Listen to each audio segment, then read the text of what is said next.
Hi ಎಲ್ಲರಿಗೂ ನಮಸ್ಕಾರ, welcome back to our YouTube channel. So ನಿನ್ನೆ ನಾವು ಎಲ್ಲಿವರೆಗೂ ನೋಡಿದ್ವಿ? ಅಸ್ತಿತ್ವವನ್ನ ಸ್ಥಾಪಿಸೋದ್ರ ಬಗ್ಗೆ ನೋಡಿದ್ವಿ, ಹೌದಲ್ವಾ, ಹಿಂದಿನ ವಿಡಿಯೋದಲ್ಲಿ. ಸೊ ಇವತ್ತಿನ ಒಂದು ತರಗತಿಯಲ್ಲಿ ಕೆಲವೊಂದಿಷ್ಟು ಕಳವಳಕಾರಿ ಅಂಶಗಳು ಯಾವ್ಯಾವು ಅನ್ನೋದನ್ನ ನೋಡ್ತಾ ಹೋಗೋಣ.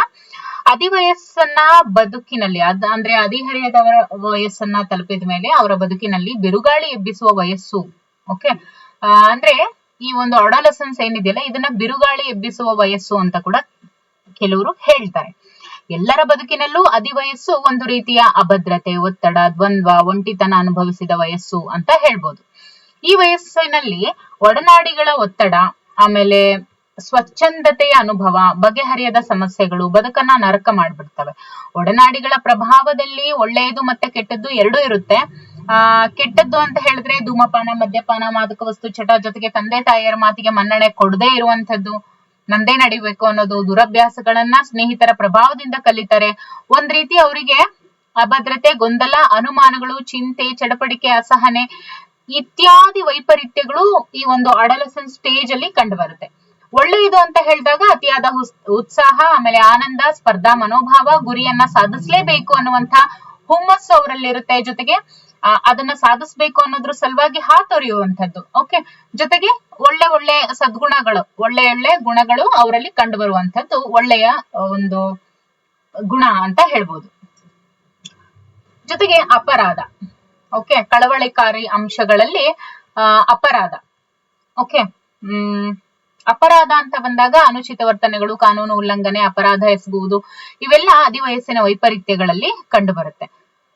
ತರಗತಿಗೆ ಪದೇ ಪದೇ ಏನಾಗೋದು, ಅಬ್ಸೆಂಟ್ ಆಗೋದು, ಮನೆ ಬಿಟ್ಟು ಓಡ್ ಹೋಗೋದು, ಕಳ್ತನ ಮಾಡೋದು, ಆಸ್ತಿ ಪಾಸ್ತಿಗಳಿಗೆ ನಷ್ಟವನ್ನ ಉಂಟು ಮಾಡೋದು, ಆಮೇಲೆ ಮುಂತಾದ ವಿನಾಶಕಾರಿ ಪ್ರವೃತ್ತಿಗಳನ್ನು ಕೂಡ ಅಡೋಲಸೆನ್ಸ್ ಸ್ಟೇಜ್ ಅಲ್ಲಿ ಕಾಣ್ತಾರೆ. ಇಂತಹ ಪ್ರವೃತ್ತಿಯ ಮಕ್ಕಳಲ್ಲಿ ನಕಾರಾತ್ಮಕ ಭಾವನೆ, ಆತ್ಮವಿಶ್ವಾಸದ ಕೊರತೆ, ಕಳಪೆ ಸಾಧನೆ, ಅಪನಂಬಿಕೆ ಇತ್ಯಾದಿ ಸರ್ವೇ ಸಾಮಾನ್ಯ ಆಗಿರುತ್ತೆ. ಮನೆಯಲ್ಲಿ ಶಿಸ್ತಿನ ಕೊರತೆ ಇದ್ದಾಗ, ಸೂಕ್ತ ಮಾರ್ಗದರ್ಶನ ಇಲ್ಲದೆ ಇದ್ದಾಗ,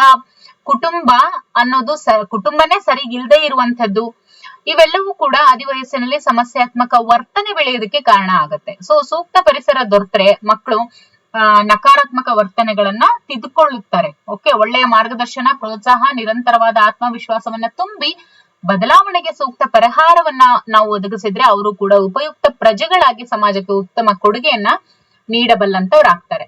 ಇನ್ನು ದುಶ್ಚಟಗಳು, ಕಳವಳಕಾರಿ ಅಂಶಗಳಲ್ಲಿ ದುಶ್ಚಟಗಳನ್ನು ನಾವು ನೋಡ್ತೀವಿ. ನೋಡಿ, ಧೂಮಪಾನ, ಕುಡಿತ, ಆಮೇಲೆ ಮಾದಕ ವಸ್ತು ಸೇವನೆ, ಇವೆಲ್ಲವುಗಳು ಕೂಡ ದುರಭ್ಯಾಸಗಳು ಅಂತ ಹೇಳ್ತೀವಿ. ಈ ವಯಸ್ಸಿನಲ್ಲಿ ಬೆಳೆಸ್ಕೊಳ್ತಾರೆ. ಆಮೇಲೆ ಅಧಿವಯಸ್ಸಿನಲ್ಲಿ ಕೆಲವರು ವಿವಿಧ ರೀತಿಯ ಒತ್ತಡದಿಂದ ಪಾರಾಗೋದಕ್ಕೆ ಇಂಥ ಒಂದು ದುಶ್ಚಟಗಳನ್ನ ಕಲಿತಾರೆ. ಇದರಿಂದ ಸಮಾಜದಲ್ಲಿ ಎಲ್ಲರಂತೆ ಸಮರ್ಪಕ ಹೊಂದಾಣಿಕೆ ಮಾಡ್ಕೊಳ್ಳೋದಕ್ಕೆ ಅವ್ರ ಕೈಯಲ್ಲಿ ಆಗಲ್ಲ. ಯಾಕಂದ್ರೆ ಅವರು ದುಶ್ಚಟಗಳ ಸಹವಾಸಕ್ಕೆ ಬಲಿಯಾಗಿರ್ತಾರೆ. ಈ ದುರಭ್ಯಾಸಗಳು ದುಶ್ಚಟಗಳಾಗಿ ಬಿಡದಂತೆ ಅವು ಅಂಟಿಕೊಳ್ತವೆ. ಇಂತಹ ಚಟಗಳಿಗೆ ಅಂಟಿಕೊಳ್ಳುವವರು ಸಾಮಾನ್ಯವಾಗಿ ಖಿನ್ನತೆಯಿಂದ ಬಳಲ್ತಿರ್ತಾರೆ, ಉದ್ವಿಗ್ನತೆಯನ್ನ ಒಳಗೊಂಡಿರ್ತಾರೆ, ಕೀಳರಿಮೆಯನ್ನ ಅನುಭವಿಸ್ತಿರ್ತಾರೆ. ಜೊತೆಗೆ ಅನಿಯಂತ್ರಿತ ನಡವಳಿಕೆಗಳಿಂದ ಅವರು ಬಳಲ್ತಾ ಇರ್ತಾರೆ. ಸಹವಾಸ ದೋಷದಿಂದಲೂ ಕೂಡ ಇಂತಹ ದುಶ್ಚಟಗಳು ಬೆಳೆಯುವಂತಹ ಸಾಧ್ಯತೆ ಹೆಚ್ಚಾಗಿರುತ್ತೆ. ಕೆಲವೊಂದ್ಸತಿ ಖುಷಿಗಾಗಿ ಆರಂಭವಾದ ಈ ಅಭ್ಯಾಸಗಳು ಮುಂದೆ ಬೆಂಬಿಡದ ಭೂತಗಳಂತೆ ಅವು ಕಾಡ್ತವೆ, ತಮಗೆ ದಾಸನನ್ನಾಗಿ ಕೂಡ ಮಾಡ್ಕೊಂಡ್ಬಿಡ್ತವೆ. ಇನ್ನು ದುಶ್ಚಟಗಳಿಂದ ಮುಕ್ತರನ್ನಾಗಿ ಮಾಡೋದಕ್ಕೆ ಅನೇಕ ಸರ್ಕಾರಿ ಹಾಗೂ ಸರ್ಕಾರೇತರ ಸಂಘ ಸಂಸ್ಥೆಗಳು, ಜೊತೆಗೆ ಬೆಂಗಳೂರಿನಂತಹ ದೊಡ್ಡ ದೊಡ್ಡ ನಗರಗಳಲ್ಲಿ ಕಾರ್ಯನಿರ್ವಹಿಸ್ತಾ ಇದ್ದಾವೆ. ಸೊ ಬೆಂಗಳೂರಿನಲ್ಲಿ ಇರುವಂತಹ ನಿಮಾನ್ಸ್ ಸಂಸ್ಥೆ ಏನಿದೆ, ಇದು ಕೂಡ ಒಂದು. ಓಕೆ, ಹಾಗೆಯೇ ದೆಹಲಿಯ society for theatre in education programme, ಈ ಒಂದು ಸಂಸ್ಥೆ ಕೂಡ ಕೆಲಸ ಮಾಡುತ್ತೆ ಇದ್ರ ಸಲುವಾಗಿ. ಆಮೇಲೆ ವಿಶ್ವಸಂಸ್ಥೆಯ ಅಂತಾರಾಷ್ಟ್ರೀಯ ಮಾದಕ ವಸ್ತು ನಿಯಂತ್ರಣ ಕಾರ್ಯಕ್ರಮ UNDCP ಅಂತ ಹೇಳ್ತಾರೆ. ಇವೆಲ್ಲವೂ ಕೂಡ ಯುವಕರನ್ನ ದುಶ್ಚಟಗಳಿಂದ ಮುಕ್ತರಾಗಿಸೋದಕ್ಕೆ ಪ್ರಯತ್ನಿಸ್ತಾ ಇದ್ದಾವೆ. ಓಕೆ, ಇದಿಷ್ಟು ಕೆಲವೊಂದಿಷ್ಟು ಕಳವಳಕಾರಿ ಸಮಸ್ಯೆಗಳಲ್ಲಿ ನಾವು ನೋಡಿದ್ವಿ. ಈಗ ಆಹಾರ ಸೇವನೆಯಲ್ಲಿ ಸಮಸ್ಯೆಗಳು,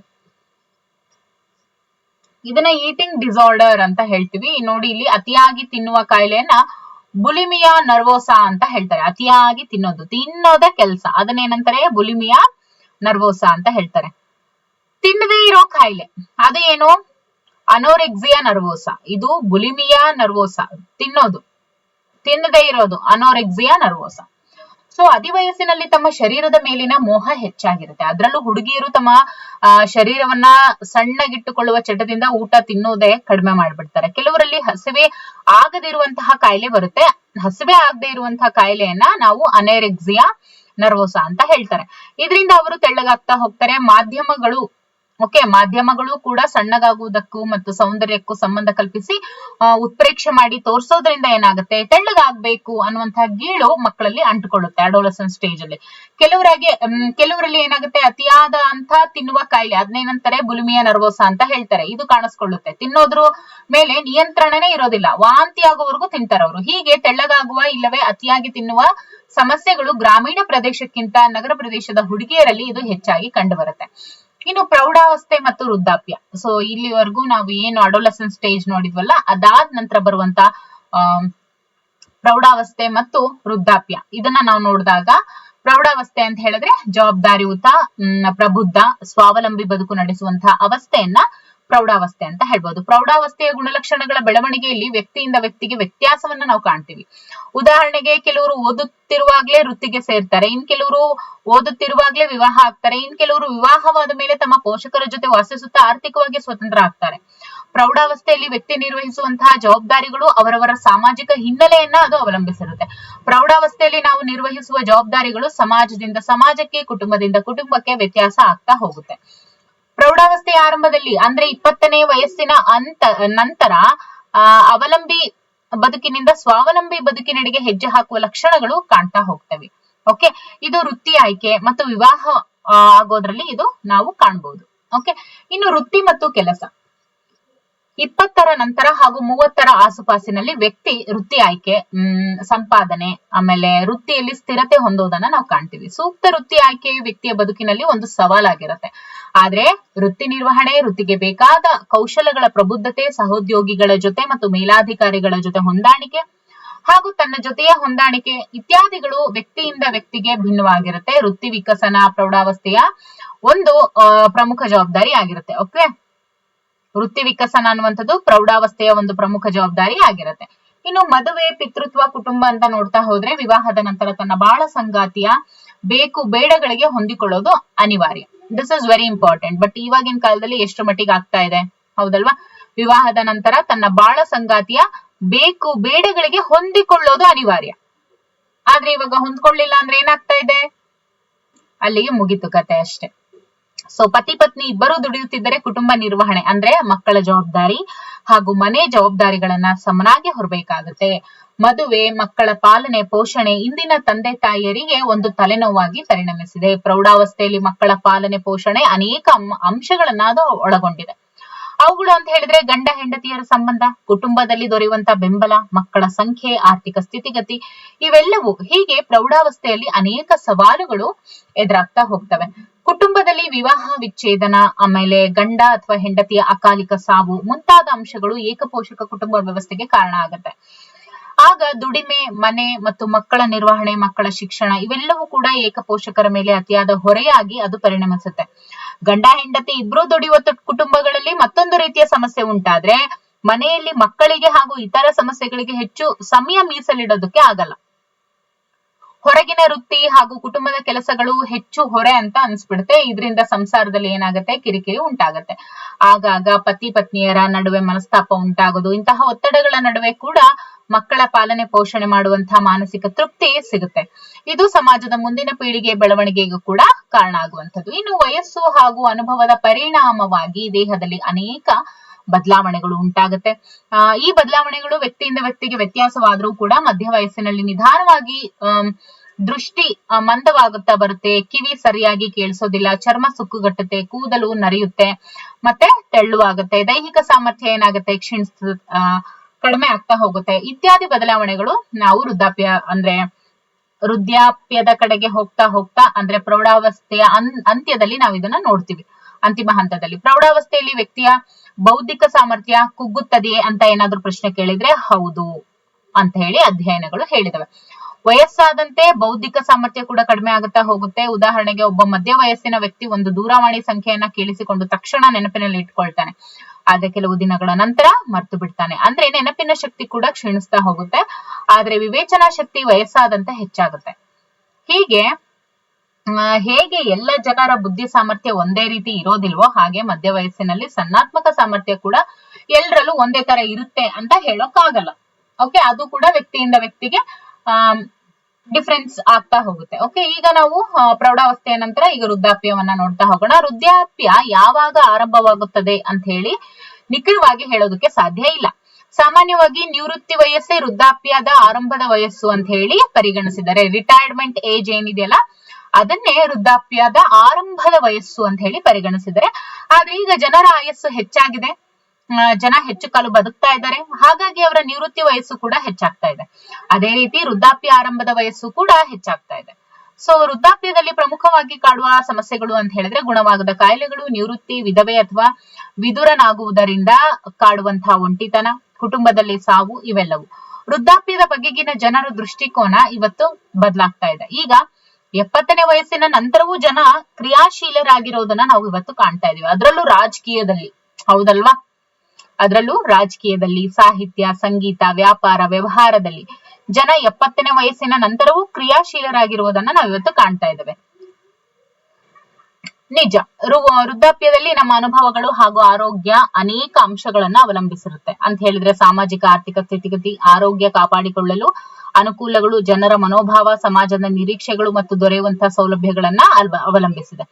ಮಧ್ಯ ವಯಸ್ಸಿನಲ್ಲಿ ವ್ಯಕ್ತಿ ಜೀವನದಲ್ಲಿ ಪ್ರಮುಖವಾಗಿರುವಂತಹ ವಿಷಯಗಳು ಅಂತ ಹೇಳಿದ್ರೆ ಮೊದಲನೆಯದು ವೃತ್ತಿ, ಎರಡನೇದು ಕುಟುಂಬ. ನೋಡಿ, ವ್ಯಕ್ತಿ ಜೀವನದಲ್ಲಿ ಪ್ರಮುಖವಾಗಿರುವಂತಹ ವಿಷಯಗಳು ಅಂತ ಹೇಳಿದ್ರೆ ಮೊದಲನೇದು ವೃತ್ತಿ, ಎರಡನೇದು ಕುಟುಂಬ ಮತ್ತು ಮೂರನೇದು ಆರೋಗ್ಯ. ಓಕೆ, ಇವುಗಳ ಬಗ್ಗೆ ಹೆಚ್ಚು ಗಮನ ನೀಡ್ತಾ ಇದ್ದಾರೆ ಇವಾಗಿನವರು. ಓಕೆ, ಮಧ್ಯ ವಯಸ್ಸಿನಲ್ಲಿ ವೃತ್ತಿ ಜೀವನದಲ್ಲಿ ನಾವು ಎಷ್ಟು ತೃಪ್ತರಾಗಿದ್ದೆವು, ಕೌಟುಂಬಿಕ ಜೀವನ ಎಷ್ಟು ಆನಂದಮಯವಾಗಿತ್ತು ಮತ್ತು ಸಾಮಾಜಿಕ ಜೀವನ ಅಂದ್ರೆ ಗೆಳೆಯರು, ಸಂಬಂಧಿಕರು ಎಷ್ಟು ಹಿತಚಿಂತಕರಾಗಿದ್ರು ಅನ್ನೋದು ವೃದ್ಧಾಪ್ಯ ಜೀವನವನ್ನ ನಿರ್ಧರಿಸುತ್ತೆ. ಮಧ್ಯ ವಯಸ್ಸು ತೃಪ್ತಿಕರವಾಗಿದ್ದರೆ ವೃದ್ಧಾಪ್ಯದಲ್ಲಿ ವ್ಯಕ್ತಿ ಹೆಚ್ಚು ಕ್ರಿಯಾಶೀಲನಾಗಿರ್ತಾನೆ. ಓಕೆ, ನಿವೃತ್ತಿ ಬದುಕಿನ ಪ್ರಮುಖ ಘಟ್ಟ. ಕೆಲವರಿಗೆ ನಿವೃತ್ತಿ ನಂತರ ಬದುಕು ನಿರಾಶಾದಾಯಕ ಅಂತ ಅನ್ಸಿದ್ರೆ, ಮತ್ತೆ ಕೆಲವರಿಗೆ ನಿವೃತ್ತಿ ನಂತರ ತಮಗೆ ಇಷ್ಟವಾದದನ್ನ ಮಾಡೋದಕ್ಕೆ ಬಿಡುವು ಸಿಕ್ಕಂತಾಯ್ತು ಅಂತ ಕೂಡ ಕೆಲವರಿಗೆ ಸಂತೋಷ ಆಗುತ್ತೆ. ವಯಸ್ಸಾದ್ಮೇಲೆ ವಿವಿಧ ವಿಷಯಗಳನ್ನ ಕಲಿಯೋದಕ್ಕೆ, ನೋಡೋದಕ್ಕೆ, ಅನುಭವಿಸೋದಕ್ಕೆ ಮುಕ್ತ ಮನಸ್ಸು ಉಳ್ಳಂತವರು ಜೀವನದಲ್ಲಿ ಎಲ್ಲರ ಜೊತೆ ಹೊಂದಿಕೊಂಡು ಯಾವಾಗ್ಲೂ ಚಟುವಟಿಕೆಯಿಂದ ಇರ್ತಾರೆ. ಓಕೆ, ವೃದ್ಧಾಪ್ಯದಲ್ಲಿ ಬದಲಾದಂತಹ ಸಾಂಸಾರಿಕ ಬದುಕಿಗೆ ಹೊಂದಿಕೊಳ್ಳೋದನ್ನ ಕಲಿಬೇಕಾಗತ್ತೆ. ಮನೆಯಲ್ಲಿ ಮೊಮ್ಮಕ್ಕಳನ್ನ ನೋಡ್ಕೊಳ್ಳೋದು, ಅವ್ರ ಜೊತೆ ಆಟ ಆಡೋದು, ಕತೆ ಹೇಳೋದು, ಶಾಲೆಗೆ ಕರೆದುಕೊಂಡು ಹೋಗೋದು ಇತ್ಯಾದಿ ಕರ್ತವ್ಯಗಳನ್ನ ನಿರ್ವಹಿಸಬೇಕಾಗತ್ತೆ. ತಮ್ಮ ಮಕ್ಕಳು ಬಿಡುವಿಲ್ಲದೆ ದುಡಿತಾ ಇರ್ಬೇಕಾದ್ರೆ ಮೊಮ್ಮಕ್ಕಳ ಜವಾಬ್ದಾರಿ ಮನೆಯಲ್ಲಿ ಇರುವಂತಹ ವೃದ್ಧರ ಮೇಲೆ ಬೀಳುತ್ತೆ. ತಮ್ಮ ಅವಶ್ಯಕತೆಗಳಿಗಾಗಿ ಕೆಲವರು ತಮ್ಮ ಮಕ್ಕಳನ್ನ ಅವಲಂಬಿಸಬೇಕಾದ ಅನಿವಾರ್ಯತೆ ವೃದ್ಧಾಪ್ಯದಲ್ಲಿ ಕಂಡುಬರುತ್ತೆ. ಮಕ್ಕಳು ಮನೆ ಬಿಟ್ಟು ದೂರ ಹೋದಾಗ ಕೆಲವರಿಗೆ ಒಂಟಿತನ ಹಾಗೂ ಖಿನ್ನತೆ ಕಾಡುತ್ತೆ. ಶರೀರದಲ್ಲಿ ಕುಂದುತ್ತಿರುವಂತಹ ಚೈತನ್ಯ, ಕ್ಷೀಣಿಸುತ್ತಿರುವಂತಹ ಆರೋಗ್ಯ, ಆರ್ಥಿಕ ಮುಗ್ಗಟ್ಟು ಮುಂತಾದವುಗಳು ವೃದ್ಧಾಪ್ಯದಲ್ಲಿ ಅಭದ್ರತೆಯನ್ನ ಹಾಗೂ ಇತರರ ಮೇಲಿನ ಅವಲಂಬನೆಯನ್ನ ಹೆಚ್ಚಿಸ್ತವೆ. ಓಕೆ, ಭಾರತದಲ್ಲಿ ವಯಸ್ಸಾದವರನ್ನ ನೋಡಿಕೊಳ್ಳುವ ಜವಾಬ್ದಾರಿ ಮಕ್ಕಳದ್ದಾಗಿರುವುದರನ್ನ, ಓಕೆ, ಅಂದ್ರೆ ಭಾರತದಲ್ಲಿ ವಯಸ್ಸಾಗಿರುತ್ತೆ ಅಂತ ಹೇಳಿದ್ರೆ ಅಂತವ್ರನ್ನ ನೋಡ್ಕೊಳ್ಳುವಂತಹ ಜವಾಬ್ದಾರಿ ಅವರ ಮಕ್ಕಳದ್ದೇ ಆಗಿರುತ್ತೆ. ಇದು ನಮ್ಮ ಸಂಸ್ಕೃತಿಯನ್ನ ಎತ್ತಿ ಹಿಡಿಯುವಂತದ್ದು. ತಮ್ಮ ಮಕ್ಕಳು ತಮ್ಮನ್ನ ವಯಸ್ಸಾದ ಮೇಲೆ ನೋಡಿಕೊಳ್ಳುತ್ತಾರೆ ಎಂಬ ನಂಬಿಕೆಯಿಂದಲೇ ಎಷ್ಟೋ ಕುಟುಂಬಗಳು ಮಕ್ಕಳನ್ನ ಪಾಲನೆ ಪೋಷಣೆ ಮಾಡ್ತಾರೆ. ವಯಸ್ಸಾದ ಮೇಲೆ ತಮ್ಮನ್ನ ಚೆನ್ನಾಗಿ ನೋಡ್ಕೊಳ್ಬೇಕು ಅನ್ನುವಂತಹ ಭರವಸೆ ಮೂಡುವಂತೆ, ಅದರಲ್ಲೂ ಸಂಕಷ್ಟ ಸ್ಥಿತಿಯಲ್ಲಿ ಮಾಡಬೇಕಾದದ್ದು ಬಹಳನೇ ಮುಖ್ಯ ಆಗಿರುತ್ತೆ. ನಮಗೂ ಕೂಡ ಒಮ್ಮೆ ವಯಸ್ಸಾಗುತ್ತೆ ಅನ್ನುವ ಅರಿವು ಎಲ್ಲರಿಗೂ ಇರ್ಬೇಕಾಗತ್ತೆ. ಆಗ ಮಾತ್ರ ಹಿರಿಯರ ಬಗ್ಗೆ ಮಕ್ಕಳು ಕಾಳಜಿಯನ್ನ ವಹಿಸ್ತಾರೆ. ಸಾಮಾನ್ಯವಾಗಿ ತುಂಬಾ ವಯಸ್ಸಾದ ಮೇಲೆ ಏನಾಗುತ್ತೆ, ಸಾವು ಬರುತ್ತೆ. ಆದ್ರೆ ಜೀವನದ ಯಾವ ಗಳಿಗೆಯಲ್ಲಾದ್ರೂ ಸಾವು ಬರಬಹುದು. ಮಕ್ಕಳ ಹಾಗೂ ಯುವಕರ ಸಾವನ್ನ ಹೆಚ್ಚು ದುರಂತಮಯ ಅಂತ ಹೇಳಿ ಪರಿಗಣಿಸಲಾಗಿದೆ. ಯಾಕೆಂದ್ರೆ ಮಕ್ಕಳು ಹಾಗೂ ಯುವಕರು ಹೆಚ್ಚಾಗಿ ಅಪಘಾತಗಳಿಂದ ಹಾಗೂ ಜನ್ಮದತ್ತವಾಗಿ ಬಂದ ಕಾಯಿಲೆಗಳಿಂದ ಸಾಯ್ತಾ ಇದ್ದಾರೆ. ಆದ್ರೆ ವೃದ್ಧಾಪ್ಯದಲ್ಲಿ ಕ್ಷೀಣಿಸಿದ ಆರೋಗ್ಯ ಹಾಗೂ ಗುಣವಾಗದ ರೋಗಗಳಿಂದ ಸಾವು ಬರುತ್ತೆ. ಬಾಳ ಸಂಗಾತಿಯ ಸಾವನ್ನ ಹೆಚ್ಚು ಆಘಾತಕಾರಿ ಅಂತ ಹೇಳಿ ಹೇಳಲಾಗುತ್ತೆ. ಬಾಳ ಸಂಗಾತಿಯ ಮರಣದ ನಂತರ ಒಂಟಿತನ ಹಾಗೂ ಖಿನ್ನತೆ ಹಾಗೂ ನಿರಂತರ ಕೊರಗಿನಿಂದ ಕಾಯಿಲೆಗಳಿಗೆ ತುತ್ತಾಗ್ತಾರೆ. ವಿದುರರಿಗಿಂತ ವಿಧವೆಯರಲ್ಲಿ ಹೆಚ್ಚು ಸಂಖ್ಯೆಯಲ್ಲಿ ಇದ್ದಾರೆ. ಓಕೆ, ವಿದುರರಿಗಿಂತ ವಿಧವೆಯರು ಹೆಚ್ಚು ಸಂಖ್ಯೆಯಲ್ಲಿ ಇದ್ದಾರೆ. ಇದಕ್ಕೆ ಕಾರಣ ಪುರುಷರಿಗಿಂತ ಮಹಿಳೆಯರು ಹೆಚ್ಚು ಕಾಲ ಬದುಕ್ತಾರೆ. ಅದಕ್ಕೋಸ್ಕರ ಹೆಣ್ಣಿಗಿಂತ ಹಿರಿಯನಾದ ಗಂಡಿನ ಜೊತೆ ವಿವಾಹವಾಗುವುದರಿಂದ, ನೋಡಿ, ಹೆಣ್ಣಿಗಿಂತ ಹಿರಿಯರಾಗಿರುವಂತ, ಓಕೆ, ಅಂತ ಗಂಡಿನ ಜೊತೆ ವಿವಾಹ ಆಗೋದ್ರಿಂದ ಗಂಡು ಸ್ವಾಭಾವಿಕವಾಗಿ ತನ್ನ ಹಿರಿತನದ ಪರಿಣಾಮವಾಗಿ ಹೆಂಡತಿಗಿಂತ ಮೊದಲು ಸಾಯಬಹುದು. ಅಂತಹ ಸಮಯದಲ್ಲಿ ಮಕ್ಕಳು ಹಾಗೂ ಮೊಮ್ಮಕ್ಕಳಿಂದ ಸಾಂತ್ವನ ಹಾಗೂ ಪ್ರೀತಿ ಅವರು ಹೆಚ್ಚು ಕಾಲ ಬದುಕಿರುವಂತೆ ಮಾಡಬಲ್ಲದು. ಸೊ ಅದರ ನಂತರ ತಮ್ಮ ಬಾಳ ಸಂಗಾತಿಯ ಸಾವನ್ನ ಮರೆಯುವಂತೆ ಅದು ಮಾಡಬಲ್ಲದು. ಇನ್ನು ವಿವಿಧ ಸಂಸ್ಕೃತಿಗಳಲ್ಲಿ ಸಾವನ್ನ ಭಿನ್ನ ರೀತಿಯಲ್ಲಿ ಕಾಣಬಹುದು. ಗೊಂಡ ಸಂಸ್ಕೃತಿಯಲ್ಲಿ ನೋಡಿ, ಗೊಂಡ್ ಅನ್ನುವಂತ ಸಂಸ್ಕೃತಿಯಲ್ಲಿ ಸಾವು ದೆವ್ವ ಹಾಗೂ ಮಾಟ ಮಂತ್ರಗಳಿಂದ ಉಂಟಾಗುತ್ತೆ. ನೋಡಿ, ಗೊಂಡ್ ಅನ್ನುವಂತ ಸಂಸ್ಕೃತಿಯಲ್ಲಿ ಸಾವು ಅನ್ನುವಂಥದ್ದು ದೆವ್ವ ಮತ್ತೆ ಮಾಟ ಮಂತ್ರಗಳಿಂದ ಉಂಟಾಗುತ್ತೆ ಅಂತ ನಂಬಿದ್ದಾರೆ. ಇನ್ನು ಮೆಡ್ಗಾಸ್ಕರ್ನ ತನಲ ಸಂಸ್ಕೃತಿಯಲ್ಲಿ, ಈ ತನಲ ಸಂಸ್ಕೃತಿಯಲ್ಲಿ ನೈಸರ್ಗಿಕ ಶಕ್ತಿಗಳು ಸಾವನ್ನ ಉಂಟು ಮಾಡ್ತವೆ ಅಂತ ಹೇಳಿ ನಂಬಲಾಗಿದೆ. ಮಾನವ ವಿಕಾಸ ಎಂಬ ಈ ಅಧ್ಯಾಯದಲ್ಲಿ ಬದುಕಿನ ವಿವಿಧ ಹಂತಗಳಲ್ಲಿ ಯಾವ ಯಾವ ಅಂಶಗಳು ಪ್ರಭಾವ ಬೀರುತ್ತವೆ ಅನ್ನೋದನ್ನ ನಾವು ತಿಳ್ಕೊಂಡಿದೀವಿ. ಓಕೆ, ಸೊ ಇಲ್ಲಿ ನಾವ್ ಏನನ್ನ ತಿಳ್ಕೊಂಡ್ವಿ ಅಂದ್ರೆ ವೃದ್ಧಾಪ್ಯದಲ್ಲಿ, ಅಡೋಲಸೆನ್ಸ್ ಸ್ಟೇಜ್ ಅಲ್ಲಿ, ಆಮೇಲೆ ಹುಟ್ಟುವಂತ 0 to 2 years, ಅವನ್ನೆಲ್ಲ ಅಂದ್ರೆ ಪ್ರತಿಯೊಂದು ಹಂತದಲ್ಲೂ ಕೂಡ ಮಾನವನ ವಿಕಾಸದ ವಿವಿಧ ಹಂತಗಳಲ್ಲಿ ಯಾವೆಲ್ಲ ಅಂಶಗಳು ಮಾನವನ ವಿಕಾಸದಲ್ಲಿ ಪ್ರಭಾವವನ್ನ ಬೀರ್ತವೆ ಅನ್ನೋದನ್ನ ತಿಳ್ಕೊಂಡ್ವಿ. ಸೊ ಇದನ್ನೆಲ್ಲ ನೋಡಿದಾಗ ಏನನ್ಸುತ್ತೆ ನೋಡಿ, ಈ B.Ed ಅಲ್ಲಿ ಆಗಿರ್ಬೋದು, ಅಂದ್ರೆ B.Ed ಅನ್ನ ಯಾಕೆ ಮಾಡ್ಬೇಕು, ಟೀಚರ್ ಆಗೋದಕ್ಕೆ ಮಾಡ್ಬೇಕು ಅನ್ನೋದಕ್ಕಿಂತ ಬದುಕಿನಲ್ಲಿ ಏನ್ ಬೇಕು ಏನ್ ಬೇಡ, ಹೇಗಿರ್ಬೇಕು ಹೇಗಿರ್ಬಾರ್ದು ಅನ್ನೋದನ್ನ ತಿಳ್ಕೊಳ್ಳೋದಕ್ಕೋಸ್ಕರನಾದ್ರೂ B.Ed ಮಾಡಿರೋರಿಗೆ ಮಾತ್ರ ಗೊತ್ತಿರುತ್ತೆ, ಹೌದಲ್ವಾ? ಸೊ ನೀವು ನಿಮ್ಮ ಅನಿಸಿಕೆಯನ್ನ ನೀವು ಕಮೆಂಟ್ ಅಲ್ಲಿ ತಿಳಿಸಿ. ಈಗ ಈ ಒಂದು ಅಧ್ಯಾಯ 4 ಏನಿದೆಯಲ್ಲ, ಇದರಲ್ಲಿ ನೆನಪಿಡಬೇಕಾದಂತಹ ಅಂಶಗಳು. ಇಲ್ಲಿಗೆ ಈ ಒಂದು 4ನೇ ಒಂದು ಅಧ್ಯಾಯ ಕಂಪ್ಲೀಟ್ ಆಯ್ತು. ನೆನಪಿಡಬೇಕಾದಂತ ಅಂಶಗಳು ಅಂತ ಹೇಳಿದ್ರೆ, ಪರೀಕ್ಷೆಗೆ ಮುಖ್ಯವಾಗಿ ನೆನಪಿಡಬೇಕಾದಂತ ಅಂಶಗಳು ವಿಕಾಸ ಅನ್ನುವಂಥದ್ದು ಕ್ರಮಬದ್ಧವಾದ, ಪ್ರಗತಿದಾಯಕವಾದ ಹಾಗೂ ಊಹಿಸಬಹುದಾದ ಬದಲಾವಣೆಯಾಗಿದ್ದು, ಅದು ಗರ್ಭಾಂಕುರದಿಂದ ಆರಂಭವಾಗಿ ಬದುಕಿನ ಉದ್ದಕ್ಕೂ ಅದು ಸಾಗ್ತಾ ಹೋಗುತ್ತೆ. ಬೆಳವಣಿಗೆ, ಜೀವಿಯ ಗಾತ್ರ ಹಾಗೂ ಎತ್ತರದಲ್ಲಿನ ಹೆಚ್ಚಳವನ್ನ ಬೆಳವಣಿಗೆ ಅಂತ ಕರೀತಾರೆ. ತೂಕ ಹಾಗೂ ಎತ್ತರವನ್ನ ಅಳೆಯೋದ್ರಿಂದ ಬೆಳವಣಿಗೆ ಎಷ್ಟಾಗಿದೆ ಅನ್ನುವಂಥದ್ದು ತಿಳಿಯುತ್ತೆ. ಇನ್ನು ಮೆಚುರಿಟಿ ಅಂತ ಹೇಳ್ತೀವಿ, ಪ್ರಬುದ್ಧತೆ, ಪಕ್ವತೆ ಅಂತ ಕೂಡ ಕರೀತಾರೆ. ಇದು ದೈಹಿಕ ಮತ್ತು ಮಾನಸಿಕವಾಗಿ ಆಗಿರುವಂತ ಕ್ರಮಾನುಗತ ಪ್ರಗತಿಯಾಗಿರುತ್ತೆ. ಬಾಲ್ಯದಲ್ಲಿ ಕಂಡುಬರುವ ನಡೆ ಮತ್ತು ಮಾತುಗಳಲ್ಲಿ ಅಸ್ಪಷ್ಟತೆಯಿಂದ ಸ್ಪಷ್ಟತೆಯ ಬೆಳವಣಿಗೆ, ಅದನ್ನೇ ನಾವು ಪಕ್ವತೆ ಅಂತ ಹೇಳುವಂಥದ್ದು. ಜೀವ ವಿಕಾಸ, ಇದು ಪ್ರಕೃತಿಯ ಆಯ್ಕೆ ಆಗಿರುತ್ತೆ. ಜೀವಿಯು ಬದಲಾವಣೆಗೆ ಹೊಂದಿಕೊಂಡು ವಂಶಾಭಿವೃದ್ಧಿ ಮಾಡುವ ಪ್ರಕ್ರಿಯೆ ಆಗಿರುತ್ತೆ. ವಂಶಾವಳಿ, ಆಂತರಿಕ ಗುಣಲಕ್ಷಣಗಳ ವಂಶ ಪಾರಂಪರ್ಯ ವರ್ಗಾವಣೆಗೆ ಇದು ಸಂಬಂಧಿಸಿದೆ ವಂಶಾವಳಿ. ಇನ್ನು ರೂಪಾವಳಿ, ವ್ಯಕ್ತಿಯ ಆಂತರಿಕ ಹಾಗೂ ಬಾಹ್ಯ ಲಕ್ಷಣಗಳ ವಂಶ ಪಾರಂಪರ್ಯ ವರ್ಗಾವಣೆಗೆ ಇದು ಸಂಬಂಧಿಸಿದೆ. ಓಕೆ, ವ್ಯಕ್ತಿಯ ಆಂತರಿಕ ಹಾಗೂ ಬಾಹ್ಯ ಲಕ್ಷಣಗಳ ವಂಶ ಪಾರಂಪರ್ಯ ವರ್ಗಾವಣೆಗೆ ಇದು ಸಂಬಂಧಿಸಿದೆ. ಇನ್ನು ಸಂದರ್ಭ ಅಂತ ಬಂದಾಗ, ವ್ಯಕ್ತಿಯನ್ನ ಅರ್ಥ ಮಾಡ್ಕೊಳ್ಳೋದಕ್ಕೆ ಆತನನ್ನ ಅವನ ಸುತ್ತಲಿನ ಸಂಕೀರ್ಣ ಪ್ರಪಂಚದ ಹಿನ್ನೆಲೆಯಲ್ಲಿ ನಾವು ನೋಡ್ಬೇಕಾಗತ್ತೆ. ಇನ್ನು ಜನನ ಪೂರ್ವ ಹಂತ ಅಂತ ಹೇಳ್ತೀವಿ. ಶಿಶು ತಾಯಿಯ ಗರ್ಭದಲ್ಲಿ ಇರುವಾಗಿನ ಹಂತ ಅಂತ ಹೇಳ್ತೀವಿ. ಈ ಹಂತದಲ್ಲಿ ಮಗುವಿನ ಬೆಳವಣಿಗೆ ಮೇಲೆ ಕೆಟ್ಟ ಪ್ರಭಾವ ಬೀರುವ ಅಂಶಗಳು ಅಂತ ಹೇಳಿದ್ರೆ ತಾಯಿಯ ಅಪೌಷ್ಟಿಕತೆ, ಮಾದಕ ವಸ್ತುಗಳು, ಹಾಗೆ ತಾಯಿಗೆ ತಗುಲುವಂತಹ ಸೋಂಕು ರೋಗಗಳು. ಇನ್ನು ಚಲನಾಂಗಗಳ ವಿಕಾಸ, ಚಲನಾಂಗಗಳ ವಿಕಾಸ ಅಂತ ಬಂದಾಗ ತಲೆಯಿಂದ ಕಾಲಿನೆಡೆಗೆ, ತಲೆಯಿಂದ ಕಾಲಿನೆಡೆಗೆ ಸಿಫಾಲೋಕಾರ್ಡಲ್ ಅಂತ ನೋಡಿದ್ವಿ, ಹೌದಲ್ವಾ? ಸೊ ತಲೆಯಿಂದ ಕಾಲಿನೆಡೆಗೆ ಮತ್ತು ಶರೀರದ ಮಧ್ಯದಿಂದ ಅಂಚಿನೆಡೆಗೆ ಪ್ರಾಕ್ಸಿಮೋಡಿಸ್ಟಲ್. ಓಕೆ, ಈ ಚಲನಾ ವಿಕಾಸವು ಪಕ್ವತೆ ಮತ್ತು ಕಲಿಕೆಯನ್ನ ಅವಲಂಬಿಸಿದೆ. ಕೆಲವೊಂದ್ಸತಿ ಇದನ್ನ ಪ್ರಶ್ನೆ ಕೇಳಿದ್ದಾರೆ, ಏನಂತ, ಈ ಸಿಫಾಲೋಕಾರ್ಡಲ್ ಮತ್ತೆ ಪ್ರಾಕ್ಸಿಮೋಡಿಸ್ಟಲ್ ಏನಿದೆಯಲ್ಲ, ಈ ಒಂದು ಚಲನಾ ವಿಕಾಸ ಅಂದ್ರೆ ಕೈನಸ್ಥೆಟಿಕ್ ಡೆವಲಪ್ಮೆಂಟ್ ಅಂತ ಹೇಳ್ತಾರೆ. ಇದು ಏನಿದೆ ಯಾವುದನ್ನ ಅವಲಂಬಿಸಿದೆ ಅಂತ ಕೇಳಿದರೆ, ಪಕ್ವತೆ ಮತ್ತು ಕಲಿಕೆ. ನಿಮಗೆ 3 ಆಪ್ಷನ್ಸ್ ಇದ್ರೂ ಕನ್ಫ್ಯೂಸ್ ಆಗುತ್ತೆ, ಬಟ್ ನಿಮ್ ಮೈಂಡ್ ಅಲ್ಲಿ ಅದು ಫಿಕ್ಸ್ ಆಗಿರ್ಬೇಕು. ಒಂದು ಮೆಚುರಿಟಿ ಅಂಡ್ ಲರ್ನಿಂಗ್, ಪಕ್ವತೆ ಮತ್ತು ಕಲಿಕೆ, ಇದನ್ನ ಅದು ಅವಲಂಬಿಸಿದೆ. ಓಕೆ, ಪಕ್ವತೆ ಮತ್ತು ಕಲಿಕೆ ಇದನ್ನ ಅವಲಂಬಿಸಿದೆ ಚಲನಾಂಗಗಳ ವಿಕಾಸ.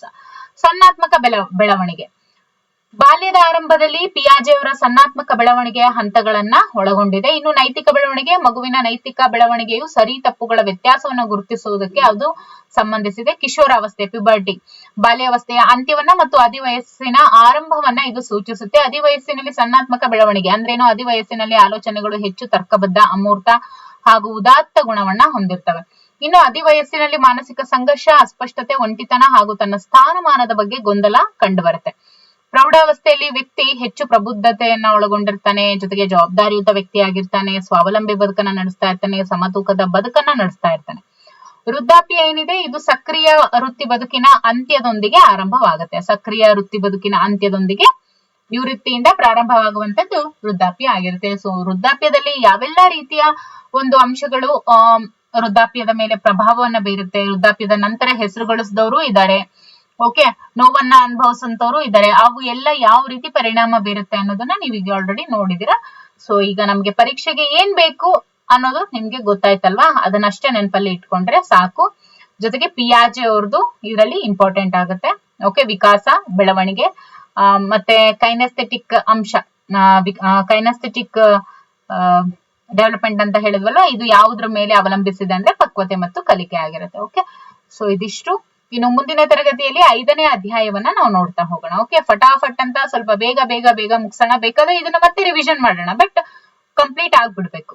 ಓಕೆ, ಸೊ ನಿಮ್ಮ ಒಪಿನಿಯನ್ ಅನ್ನ ಕಮೆಂಟ್ ಮಾಡಿ ಅಂತ ಹೇಳ್ತಾ, ಎಲ್ರು ಏನಂತ ಕೇಳ್ತಿದ್ದೀರಾ, ಇದು ಯಾವ ಟೆಕ್ಸ್ಟ್ ಬುಕ್, ಇದನ್ನ PDF ಹಾಕಿ, ಅದ್ ಹಾಕಿ, ಇದ್ ಹಾಕಿ ಅಂತ ಹೇಳ್ತಾ ಇದ್ದೀರಾ. ಆದ್ರೆ ಇದು ಏನು ಅಂದ್ರೆ ಏನು ಅಲ್ಲ, ಇದು PUC ಫಸ್ಟ್ PUC ಇದು ಗೊತ್ತಾ, ಹೇಳಿದೀವಿ ಅಲ್ವಾ, ಮೊದಲನೇ ವಿಡಿಯೋನಲ್ಲಿನೇ ಹೇಳಿದೀನಿ, ಇದು ಪ್ರಥಮ PUC ಸೈಕಾಲಜಿ ಅಂತ ಹೇಳಿ. ಮತ್ತೆ ಕೇಳ್ತೀರಾ ಇದು ಯಾವುದು ಮೇಡಮ್ PDF ಅಂತ ಹೇಳಿ. Okay, so thank you for watching. ಎಲ್ರು ಚೆನ್ನಾಗಿ ನೋಡ್ಕೊಳ್ಳಿ, ಯಾವಾಗ ಬೇಕಾದ್ರೂ TET ನೋಟಿಫಿಕೇಶನ್ ಆಗ್ಬೋದು. Okay, thank you for watching.